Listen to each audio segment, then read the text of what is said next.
माझं नाव रोहन आहे. माझं वय 23 वर्ष आहे आणि मी दिसायला खूपच हँडसम आणि स्मार्ट आहे. जो कोणी मुलगी मला एकदा पाहते ना, ती माझ्याकडे पाहतच राहते. एके दिवशी मला कामानिमित्त पुण्याहून बंगलोरला जावं लागलं होतं. हा प्रवास माझ्यासाठी खूपच महत्त्वाचा होता. त्यामुळे मी त्याची तयारी अगोदरच केली होती. ट्रेनचं तिकीट पण मी 2 महिने आधीच बुक केलं होतं, जेणेकरून प्रवास आरामदायी होईल. ट्रेन संध्याकाळी सकाळचे 7 वाजता होती आणि मी वेळेआधी स्टेशनवर पोहोचलो होतो. ट्रेन आली तशी मी माझ्या सीटवर जाऊन बसलो. काही वेळानंतर ट्रेन हळू भरायला लागली. प्रत्येक कोचमध्ये गर्दी वाढत होती. काही लोक आपल्या सीटवर बसले होते, तर काही उभे राहून जागा शोधत होते. वातावरणात हलकीशी उष्णता आणि गोंगाट होता. तेव्हाच माझं लक्ष एका महिलेकडे गेलं, जी गर्दीतून वाट काढत माझ्याकडेच येत होती. त्या साधारण 50 वर्षाच्या असाव्यात. त्यांच्यासोबत 2 मुली पण होत्या. त्या तिघी मी आपली जागा शोधायला सुरुवात केली. त्या माझ्यासमोर आल्या आणि माझ्या समोरच्या सीटवर बसल्या. त्या महिलेचं नाव निर्मला होतं. त्या विनम्र स्वभावाच्या वाटत होत्या. त्यांच्या मोठ्या मुलीचे नाव अंकिता असं होतं, जी साधारण 19 वर्षांची होती. तिने सलवार कुर्ता घातला होता आणि तिचे लांब केस सुंदर वेणीत बांधलेले होते. तिच्या सौंदर्याने माझ्या नजरा तिच्याकडे खेचल्या गेल्या. तर तिची लहान बहीण पूजा, जी 16 वर्षांची होती. ट्रेनमध्ये इतकी गर्दी होती, की जिथे जागा दिसेल तिथे लोक बसले होते. काही लोक बसले होते, तर काही बाथरूमजवळ जाऊन बसले होते. तर काही ट्रेनच्या दाराजवळच उभ्या होते. मे महिना असल्याने खूप उष्णता होती आणि तिला खूप उघडत होतं. त्यांनी मला म्हणाल्या, "बेटा, मी खिडकीकडे बसू शकते का? मला खूप गरम वाटत आहे आणि मला बीपीचा पण त्रास आहे." मलाही गरम वाटत होतं, पण मी माझी सीट कोणाला द्यायची नव्हती. मग मी पुढे थोडंसं वाकून त्यांच्याकडे पाहिलं, तेव्हा अंकिता आणि पूजा या दुसऱ्या बाजूला बसल्या होत्या. मला वाटलं की त्यांच्याजवळ बसायला जागा मिळू शकेल.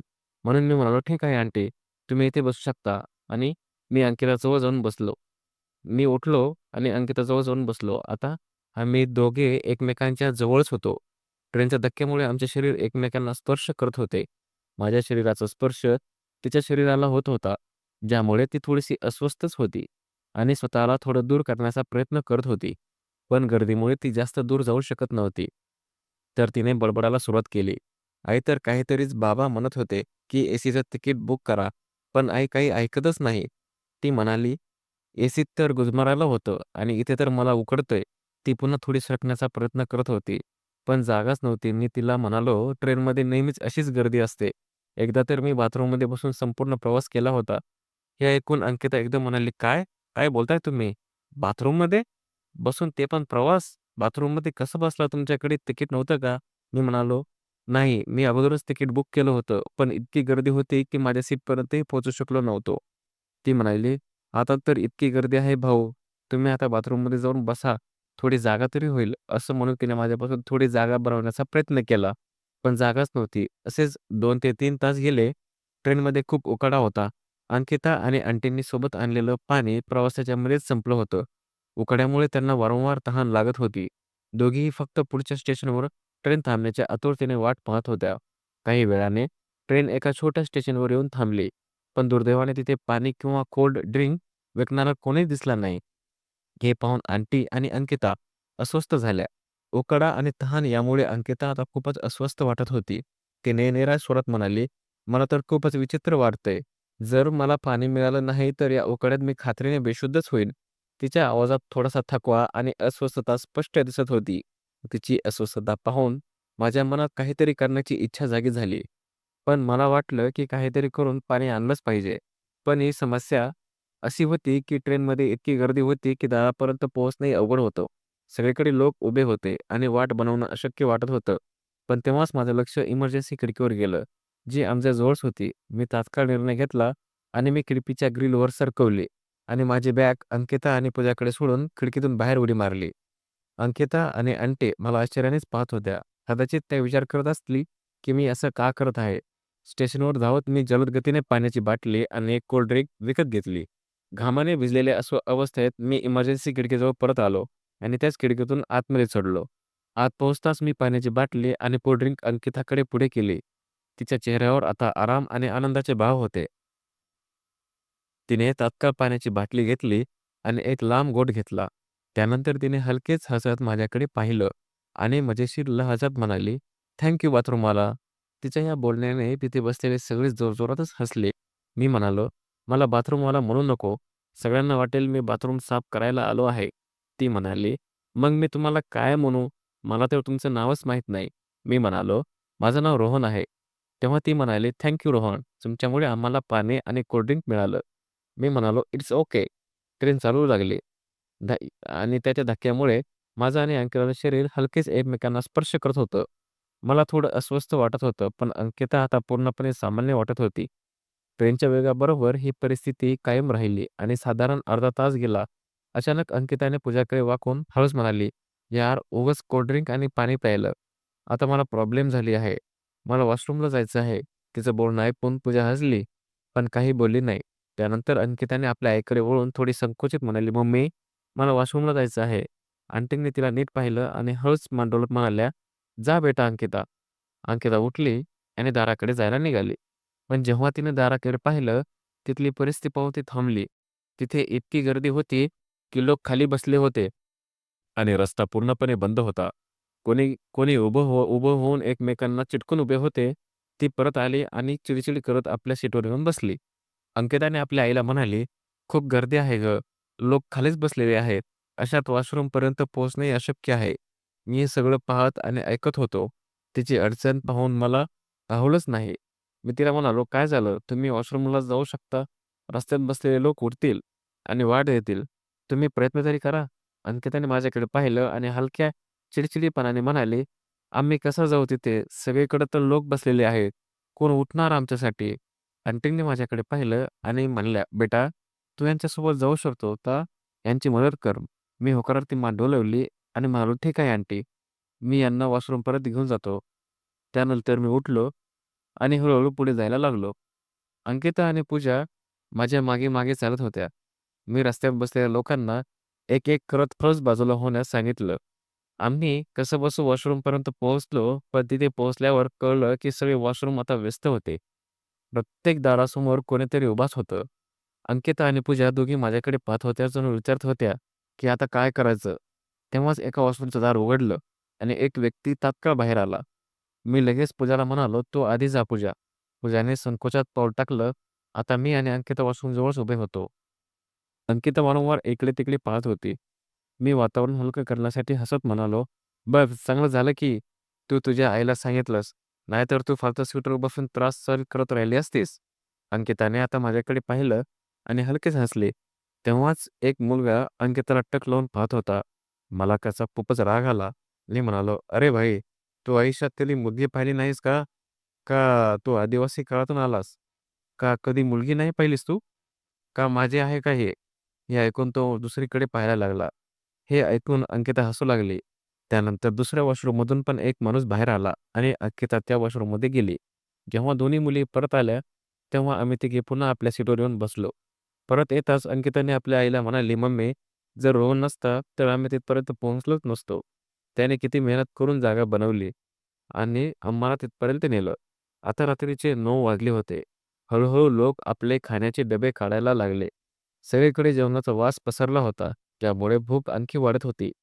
अंकिता, आंटी आणि पूजाने आपली बॅग उघडली आणि त्यातून डबे काढायला सुरुवात केली. त्यांच्या जेवणात भाजी आणि रोटी होती. त्यांनी जेवणाची तयारी करून केली. तशी अंकिताने माझ्याकडे पाहिलं आणि हसत म्हणाली, "रोहन, तू खिडकीकडे जा आणि माझ्या मम्मीला इथे येऊ दे." मी तिचं ऐकलं आणि कोणाचाही संकोच न करता खिडकीजवळ जाऊन बसलो. आंटी माझ्या जागी येऊन आरामात बसल्या. आता त्या तिघी मिळून जेवायला लागल्या.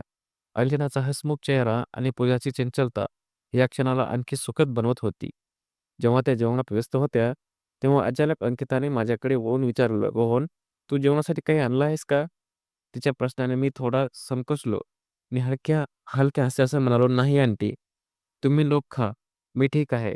हे ऐकताच अंकिताच्या डोळ्यात हलकीशी खट्टाळपणा आणत म्हणाली, "अरे, आम्ही तुला खायला देत नाहीये. फक्त विचारत आहोत, की तू जेवणासाठी काही आणलं आहेस की नाही?" आता मी थोडा सहज झालो आणि उत्तर दिलं, "हो, मी काहीतरी आणलं आहे. पण तुमच्याबरोबर कसं खाऊ शकतो?" अंकिताने माझ्याकडे पाहिलं आणि चिडवण्याच्या स्वरात म्हणाली, "अरे, असं काय आणलं आहेस की आमच्याबरोबर तू खाऊ शकत नाहीस?" मी थोडा संकोचात म्हणालो, "मी बिर्याणी आणली आहे." "चिकन बिर्याणी?" हे ऐकताच अंकिताच्या डोळ्यात चमक आली. ती उत्साहाने म्हणाली, "अरे वाह! मला तर बिर्याणी खूप आवडते, पण माझी मम्मी बिर्याणी खातच नाही." आणि आम्ही दोघी बिर्याणीचे खूप शौकीन आहोत. त्यानंतर तिने आपल्या मम्मीकडे वळत म्हणाली, "मम्मी, तू खिडकीकडे जा आणि रोहनला इथे येऊ दे." आंटीने हलक्या हास्यासह होकार दिला आणि खिडकीकडे जाऊन बसल्या. आता मी माझ्या जुन्या जागेवर परत आलो आणि अंकिता आणि पूजाच्या मध्ये येऊन बसलो. अंकिताने हसत म्हणाली, "चल, आता तुझी बिर्याणी काढ. पाहूया कशी आहे ती." मी माझी बॅग उघडली आणि त्यातून बिर्याणीचा डब्बा काढला. त्याचा वास पूर्ण डब्यात पसरला होता. अंकिता अंकिता तात्काळ म्हणाली, "वाह! ही तर खूपच छान दिसते. चल, आता आपण तिघांनी मिळून खाऊया." मी थोडा संकोचित म्हणालो, "पण ही पुरणार नाही. तुम्ही लोक आधी तुमचे जेवण खा." अंकिताने टप्पू मारत म्हणाले, "अरे, काळजी करू नको रे. आपण सगळे मिळून खाऊ बिर्याणी. शेअर करण्यातच तर मजा आहे."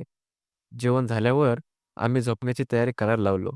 आंटीची तब्येत थोडी जास्तच बिघडली होती. त्या म्हणाल्या, "मला आता काहीही करून झोपावंच लागेल. माझे पाय खूप दुखत आहे आणि आखडले पण आहे." तेव्हा मी अंकिताला म्हणालो, "अंकिता, वरचं सामान सीट खाली ठेवून आपण दोघे वर बसू. इथे आंटी झोपू शकतात आणि खाली चटई टाकून पूजा झोपेल. आईने चटई आणली आहे." त्यानंतर आंटी म्हणाल्या, "बेटा, पण ही तर तुझी सीट आहे ना. आम्ही तुझी जागा कशी घेऊ?" तेव्हा मी म्हणालो, "नाही आंटी, तुम्ही झोपा. मला वर जाऊन बसण्यात काही प्रॉब्लेम नाही. तुम्ही झोपा, नाहीतर तुमची तब्येत आणखीनच बिघडेल." आंटीने खाली चटई टाकून पूजाला झोपायला सांगितले आणि सीटवर आंटी झोपल्या. वरचं सामान आम्ही सीट खाली ठेवलं आणि मी आणि अंकिता वर जाऊन बसलो. आम्हाला वर कोणी पाहत नव्हतं. माझ्या शेजारची अंकिता बसलेली होती. आता रात्रीचे 1 वाजले होते. थोडा वेळ आम्ही मोबाईल पाहायला लागलो. त्यानंतर मी मोबाईल ठेवला कारण माझं मन मोबाईलमध्ये लागतच नव्हतं. माझं मन तर कुठेतरी वेगळंच होतं. तेव्हाच अंकिताला झोप लागली आणि तिनं माझ्या खांद्यावर डोकं ठेवलं आणि झोपण्याचा प्रयत्न करायला लागली. थोड्या वेळाने ती झटकन जागी झाली. तिनं माझ्या खांद्यावर डोकं ठेवलेलं पाहून मला सॉरी म्हणाली. मी म्हणालो, "काहीच प्रॉब्लेम नाही. तू तुझं डोकं माझ्या खांद्यावर ठेवू शकतेस आणि आरामात झोपू शकतेस." त्यानंतर अंकिताने माझ्या खांद्यावर डोकं ठेवलं आणि झोपली. मी पाहिलं की ती झोपली आहे आणि झोपेतच ती पडू नये म्हणून मी माझा हात मागे नेऊन तिच्या कमरेवर ठेवला. तेव्हाच अंकिता जागी झाली आणि माझ्याकडे पाहायला लागली. आमच्या दोघांचे हृदय आता जोरजोरात धडधडत होते. तेव्हा अंकिता म्हणाली, "तू हे काय करत आहे? असं केलंस तर मला झोपच येणार नाही." तेव्हा मी म्हणालो, झोपणं इतकं महत्त्वाचं आहे का?" तेव्हा ती म्हणाली, "इतक्या गर्दीत तुला भीती वाटत नाही?" मी म्हणालो, "भीती तर वाटते, पण या लोकांची नाही तर तुझी." तेव्हा ती म्हणाली, "मला असं वाटत नाही की तुला माझी काळजी आहे." मग मी तात्काळ माझा हात तिच्या कंबरेवरून काढला. ती म्हणाली, "काही हरकत नाही, घाबरू नको, पण यापुढे जाऊ नको." त्यानंतर तिने स्वतः माझा हात पकडून तिच्या कंबरेवर ठेवला आणि म्हणाली, "थँक यू, मला आधार दिल्याबद्दल." आधार दिल्याबद्दल नाही, तर मी पडले असते. सगळे लोक झोपलेले होते, पण आम्ही दोघेच जागी होतो आणि एकमेकांशी बोलत होतो. तिने मला विचारायला सुरुवात केली, की मी काय करतो, कुठे राहतो, माझं शिक्षण किती झालं आहे, घरी कोण-कोण असतं, मी किती कमावतो. त्यानंतर हळू आमच्या प्रेमाच्या गप्पाही सुरू झाल्या. आमच्या दोघांच्या मनात एकमेकांबद्दल भावना जागृत होऊ लागल्या. गप्पा मारता-मारता अचानक आंटींनी उठून वर पाहिलं, तेव्हा त्यांनी आम्हाला बोलताना पाहिलं.